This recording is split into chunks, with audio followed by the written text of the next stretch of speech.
तो मुझे लगता है आज ये सिटी भी खुश होने वाली है इस बात से कि इसका वॉक अराउंड किया जा रहा है। कैसेट लगती थी इस टाइम, कैसेट है नहीं तो कैसेट लगा के दिखा देता। अब ये फेज आउट हो चुकी है। कुछ दौर ऐसे होते हैं जिन्हें भूलने का मन नहीं करता, मन करता है कि आंखों के सामने बस वही सब कुछ घटता रहे। और आज मेरे साथ एक ऐसी गाड़ी है जिसने इतिहास को बदल कर रख दिया था। यानी कि भारतीय बाजार में जब आप ऑटोमोबाइल हिस्ट्री को उठाकर देखेंगे तो इस होंडा सिटी को आप एक बड़े नाम के रूप में पीछे दर्ज पाएंगे। और ये पहली पीढ़ी की होंडा सिटी है जिसने अपनी शुरुआत भारतीय बाजार में की थी 1998 में। सब कुछ चला गया लेकिन सिटी अभी भी कायम है। पांचवी पीढ़ी तक पहुंचते पहुंचते बहुत सारी चीज़ें बदल चुकी हैं। मेरे साथ ये पहली पीढ़ी की होंडा सिटी है जिसके बारे में आपको इस वीडियो में सब कुछ बताने वाला हूं, क्योंकि आप सब जानना चाहते थे, कमेंट किया था भैया इस गाड़ी से मिलवाइए। और यहीं पर मैं ये भी आपको बोलता चलूँ, अगर आपके पास में पहली पीढ़ी की होंडा सिटी है या फिर किसी और पीढ़ी की होंडा सिटी है, जरा मुझे इन्वाइट करिएगा, मैं आपके साथ वीडियो करना चाहता हूँ। फिलहाल मैं आपको दिखाता हूँ ये गाड़ी। One thing they will promise, they're building you a throne. If only you had seen, they won't leave the truth alone. And now you can see the world, but you're blinded by the light, leading you from reason and straight into the night. Now don't believe him, he's a liar and a sugar coater. Just wait until break of dawn.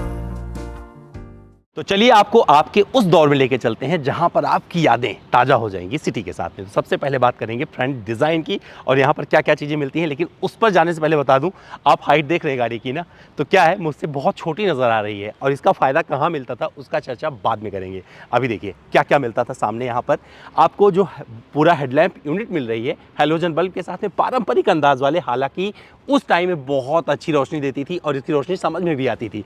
Grill की बात करें तो आपको बता दूं Chrome से घिरा हुआ है छोटा सा ग्रिल, बहुत क्यूट लगता था और यहाँ पर होंडा का लोगो ऐसे दिया जाता था। बम्पर की बात करें तो आपको बता दूं बॉडी कलर बम्पर यहाँ पर मिलता था। यहाँ पर काफ़ी कुछ हवा जाने का आपको ये प्रवाह दिखेगा जो कि रेडिएटर को काफ़ी सपोर्ट करता था और ये भी काफ़ी करेक्ट गाड़ी थी अगर एरोडायनेमिक के लिहाज से बात करें, क्योंकि जब आप गाड़ी चलाते हैं और हवा जल्दी से कट हो जाए ना तो परफॉर्मेंस अपने आप निखर जाता है और पावर टू वेट रेशियो उस गाड़ी को पूरा सपोर्ट करता है। तो कैसे देखिए हवा अगर यहाँ आई तो पूरी कटते हुए पीछे चली जाती थी और इसी वजह से परफॉर्मेंस के लिहाज से भी इस गाड़ी को बहुत अच्छा माना जाता था। अगर विंड स्क्रीन देखेंगे तो इसमें तो आपको ब्लैक आउट दिखेगा लेकिन ये नॉर्मल आता था। वाइपर आपको सामने 2 मिल जाते थे और यहाँ पर देखिए वाशर टैंक से जो निकलने वाला प्रवाह था विंड स्क्रीन के लिए उस टाइम भी शुरू हो गया था और बहुत अच्छे से अपना काम करता था। और यहीं पर बात कुछ और करेंगे जब आपको दिखाएंगे साइड प्रोफाइल। उस दौर की बात करें जहां से इस होंडा सिटी ने अपनी शुरुआत की थी तो वहां पर ट्रू लग्जरी माना जाता था सेडान को। तो क्या क्या चीज़ें यहाँ पे मिलती थी साइड प्रोफाइल में आपको दिखाता हूँ। तो ये देखिए, एक तो आपको लंबाई काफ़ी परफेक्ट नज़र आने वाली है। यहाँ पर आपको कुछ इस तरह की क्लैडिंग मिलती थी, बाकी पूरा गाड़ी एक ही कलर में आपको नज़र आ रहा है। आपकी गाड़ियों में क्या है, यहाँ पर आपको ब्लैक आउट ट्रीटमेंट मिलता है लेकिन यहाँ पर आपको बी पिलर पे भी सिर्फ वाइट ही मिल रहा है। एंटीना आता था क्योंकि एफएम का दौर शुरुआत हो चुकी थी उस टाइम, तो एंटीना इतना ऐसे निकालना पड़ता था। भैया गाना सुनना है तो इसे आप रेडियो बजाना चाहते हैं तो यहाँ तक निकाल दिया, मैं निकाल दिया है। ओआरबीएम पर देखेंगे तो यहाँ पर ब्लैक आउट ट्रीटमेंट है और हालांकि ये इलेक्ट्रिकली एडजस्टेबल था, दिखाता हूँ जब इंटीरियर में बैठेंगे। और यहाँ पर फेंडर पर आपको ये टर्न इंडिकेटर मिल जाते हैं। अगर व्हील की बात करें तो आप बता दें यहाँ पर जो टायर प्रोफाइल मिलता था 175/70 R13 का, ये स्टील व्हील ही है लेकिन कुछ इस तरीके का कवर आ जाता था जिससे लगता था कि ये काफ़ी प्रीमियम लग रही है। और यहाँ पर आपको सब कुछ इस तरीके से दिया जाता था कि आपको लग्जरी का एहसास होता रहे।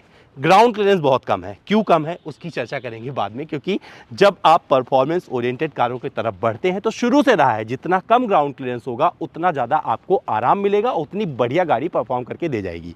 डोर हैंडल जो मिलता था, बॉडी कलर उस टाइम नहीं आते थे तो कुछ इस तरीके का होता था, पारंपरिक अंदाज वाला, बहुत सारी गाड़ियों में ऐसे ही दिया जाता था। साइड प्रोफाइल में इतनी सारी चीज़ें उस टाइम कंपनी ऑफर करती थी। रियर में आपको देखिए होंडा सबसे पहले मिल जाएगा, ये बैजिंग थी यहाँ पर, होंडा का लोगो इस तरह से मिल जाएगा। नंबर प्लेट के ऊपर ठीक इस तरह से आपको एक अंदाज मिलता था और यहाँ पर सिटी की बैजिंग मिल जाएगी और ये वेरिएंट EXI दिया गया था। और ये जो आपको टेल लैंप मिलता था बहुत ही सिंपल था, यहाँ पर हेलोजन बल्ब के साथ में दिया गया था, टर्न इंडिकेटर वगैरह सब कुछ यहीं पर दे दिया गया है। एग्जॉस्ट देखेंगे तो ये रहा है, एग्जॉस्ट पाइप पूरा बाहर, मतलब पता चल जाए कि एग्जॉस्ट लगा हुआ है और यहाँ पर इस तरीके से दिया गया था। यहाँ पर पहले पार्किंग सेंसर वगैरह नहीं आते थे, देखिए कुछ भी नहीं मिलेगा यहाँ पर आपको, लेकिन रियर बम्पर काफ़ी प्रोमिनेंट लग रहा है। अब क्या करता हूँ, बूट भी खोल के दिखा देता हूँ आपको, लेकिन बूट खोलने से पहले एक चीज़ दिखा देता हूँ। डिफॉगर आता था, उस टाइम भी आता था, जिससे आप अगर गाड़ी चला रहे हैं, क्योंकि टेक्नोलॉजी के हिसाब से काफ़ी संपन्न गाड़ी थी। और अब आपको इसका बूट एक्सेस करके, जो कि चाबी से होता है, ये देखिए, ये इसका बूट है और काफ़ी बड़ा बूट स्पेस आता था। मतलब उस टाइम भी आप अपने पूरे परिवार का सामान इसमें लाद के कहीं बाहर ट्रिप पर जा सकते थे। और यहीं नीचे आपको स्पेयर व्हील मिल जाता है, जो कि सेम साइज़ का था जो आपको बाहर मिलता है। और अब बंद करते हैं और अब बारी है इंटीरियर दिखाने की। अब दिखाते हैं इंटीरियर में क्या क्या कंफर्ट ऑफर करती थी उस समय होंडा, यानी कि फर्स्ट जेन सिटी में आपको इंटीरियर में क्या क्या स्पेस मिलता था। चलिए आपको लिए चलते हैं पहली जनरेशन सिटी के इंटीरियर में। जब ड्राइव कर रहा हूँगा मैं तो ये मेरा पोजीशन होगा इस तरीके से, हालांकि थोड़ा मैं और आगे कर सकता हूँ, बट आप अगर देखेंगे यहाँ पे तो मैं पीछे की तरफ ज़्यादा, मतलब मुझे बैक सपोर्ट अच्छा मिल रहा है, थाई सपोर्ट उतना अच्छा नहीं मिल रहा है और सीट के अंदर मेरा पैर पूरा नहीं जा रहा है। हालांकि उस समय गाड़ियाँ इतनी कंफर्टेबल नहीं थी और लोगों को ये चीज़ें मैटर नहीं करती थी, और बड़े आराम से, क्योंकि आर्मरेस्ट मिल जाता था तो आराम से बैठकर 2 लोग ट्रैवल कर लेते थे। क्योंकि लग्जरी, ट्रू लग्जरी जिसे बोलते हैं, लोगों की जो हसरतें थी वो ये सिटी थी और उस टाइम में मिल जाया करती थी। पीछे आपको देखिए लाइट जल रही है, अभी ख़राब नहीं हुई है, और ये उसी कंडीशन वाली गाड़ी है जो आपको उस टाइम मिलती थी, अगर आपने खरीदी होगी, देखी होगी।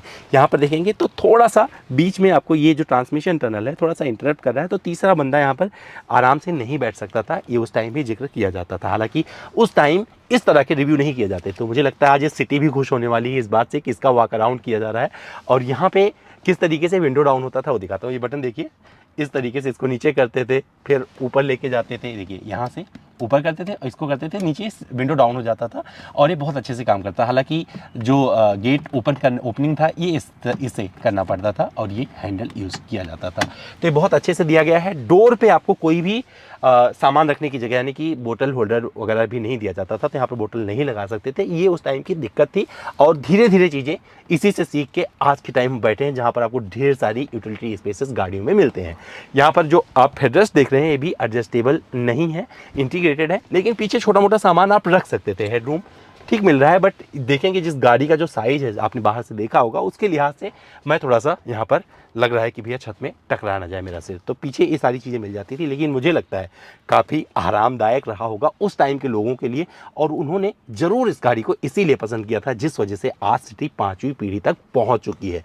अब लिए चलता हूँ आपको आगे, दिखाता हूँ वहाँ क्या क्या चीज़ें मिलती थी। तो भैया इस सिटी के, यानी कि पहली जनरेशन सिटी के, मैं फ्रंट सीट पर आ गया हूँ। चाबी देख लीजिए, लगेगा जैसे कोई अलमारी की चाबी, लेकिन ये उस दौर के हिसाब से देखिएगा जब आपने सिटी खरीदी होगी। मुझे नहीं पता आप में से कितनों ने सिटी खरीदी थी उस टाइम, कितने के घर में सिटी खरीदी गई थी। मुझे पता है बहुत सारे लोग जो है जवान हो चुके होंगे, जो उस टाइम पैदा हुए होंगे। तो जरा एक कॉमेंट करिएगा और टैग भी करते रहिएगा उन लोगों को जिनके घर में अभी भी पहली पीढ़ी की सिटी खड़ी होगी। तो डैशबोर्ड कैसे मिलता था, देखिए डैशबोर्ड का अंदाज काफ़ी अच्छा है, काफ़ी प्रैक्टिकल है। छोटा मोटा सामान लोग ऐसे उठा के रख देते, चलो कुछ रख दो यहाँ पे, तो थोड़ा छोटा सामान ऐसे रखा रहता था। अगर आप देखेंगे तो एसी वेंट, क्योंकि फुल्ली एसी थी गाड़ी ये, तो यहाँ पर एसी वेंट का अंदाज कुछ इस तरीके से वहाँ पर दिया जाता था, काफ़ी अच्छे से दिया गया है। ग्लव बॉक्स कंपार्टमेंट यहाँ पे मिलता है और ये भी काफ़ी रिसेंट है, मतलब क्वालिटी वगैरह देखेंगे ना तो टॉप नॉच लगेगी, बहुत बढ़िया। उस टाइम की प्लास्टिक छू के लग रहा है जैसे आप कोई सॉफ्ट टच कर रहे हो, यहाँ पे सॉफ्ट टच मिल रहा है। एसी का पूरा कंट्रोल इस तरीके से मिलता था, 1 2 3, देखिए बड़े आराम से उस तरफ से ऑपरेट होता था। बाहर की हवा, अंदर की हवा, कुछ इस तरीके से आप सर्कुलेट कर सकते थे, कहाँ पे रखना है। जैसे आजकल हम इलेक्ट्रिकली एडजस्ट कर सकते हैं, करते हैं, उस टाइम इससे होता था। और ये एसी का बटन था, मैं ऑन करके दिखाता हूँ आपको। हल्का सा गाड़ी को स्टार्ट ही कर देते हैं आपके लिए, चाबी लगा देते हैं और चाबी लग गई है और देखिए एक बार ही स्टार्ट हो गई। और यहाँ पर देखिए अगर आपको एसी चलाना है तो ये रहा है एसी, ये चल पड़ा है एसी काम करना शुरू कर चुका है।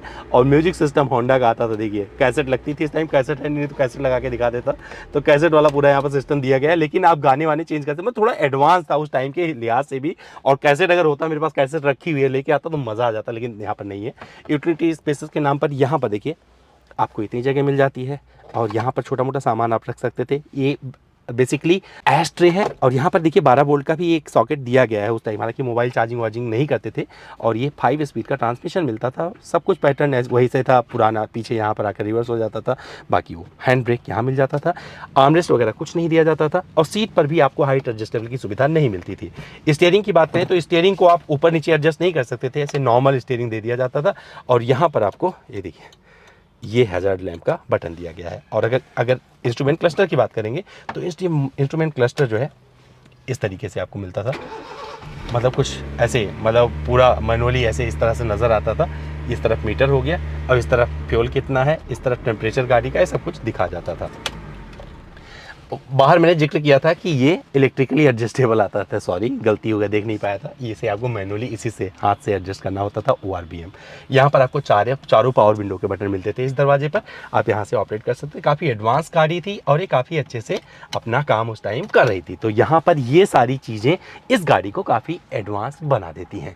और अगर ऊपर देखेंगे तो ये सनवाइज़र आता था, टूटा हुआ है थोड़ा सा क्योंकि पुरानी गाड़ी हो गई है। तो और यहाँ पर IRBM इस तरीके से दिया जाता था। ये गाड़ी चालू हालत में है, लेकिन अब ये फेज आउट हो चुकी है, रोड पर नहीं चल सकती है। लेकिन ये देखना आपके लिए बेहद ज़रूरी था कि ये गाड़ी थी कैसे। अब मैं आपको इसका इंजन दिखाता हूँ। थोड़ा सा टाइम लग सकता है क्योंकि चीज़ें पुरानी हैं और पुरानी चीज़ें थोड़ी सी अलग होती थी। ये रहा, यहाँ पर लगा दिया। इंसुलेशन प्लेट नहीं आता था। 106 HP वाला 4 सिलेंडर यहाँ पर आपको पेट्रोल इंजन मिलता था। और ये काफ़ी अच्छे से अपना 16 वाल्व, पूरा देखिए होंडा हाइपर 16 वाल्व। उस टाइम कुछ इस तरीके से के इंजन आते थे और ये कुछ पूरा पैकेजिंग होती थी। सब कुछ वही लगेगा जैसे आप मिलता है, लेकिन आज काफ़ी टेक्नोलॉजी एडवांस हो चुकी है। पर ये एक परफॉर्मेंस कार के तौर पर लोगों को काफ़ी पसंद आती थी, क्योंकि उस टाइम जब लोग फर्राटा भरते थे सिटी में ना, तो बहुत सारे लोग सड़क पर खड़े होकर देखते थे और बोलते थे मोहल्ले में कि भैया जो आदमी है ना उसके पास में होंडा सिटी है। और एक चीज़ का जिक्र, क्यों इतनी छोटी गाड़ी थी, क्यों इसका ग्राउंड क्लियरेंस कम है, तो कंफर्ट मैटर करता था। और जब उस टाइम कंफर्ट को लग्जरी में परिभाषित करने की कोशिश की गई तो होंडा को लगा कि लोगों को एक ऐसी गाड़ी चाहिए जो बहुत ज़्यादा उनको आराम दे जाए। तो दोस्तों, इस कहानी में आज मैंने आपको रूबरू करवाया उस टाइम की होंडा सिटी से, यानी कि पहली जनरेशन की होंडा सिटी से, जिसने भारतीय बाजार में लग्जरी की परिभाषा को बदल कर रख दिया था। तो दोस्तों, उम्मीद करता हूं मेरी ये कहानी और इस गाड़ी की ये तस्वीर और जो भारत की आज की उस समय की तकदीर थी वो आपको अच्छी लगी होगी। अगर कुछ पसंद नहीं आया तभी कमेंट करिए, और अगर कुछ पसंद आया तभी फीडबैक देके बताइए। और साथ में जो सबसे पहले बताया था, अगर आपके पास पहली पीढ़ी की होंडा सिटी है तो कमेंट जरूर करिएगा मुझे और मुझसे मिलने की कोशिश करिएगा। फिलहाल इस वीडियो में इतना ही, दोबारा फिर मिलते हैं किसी और वीडियो में।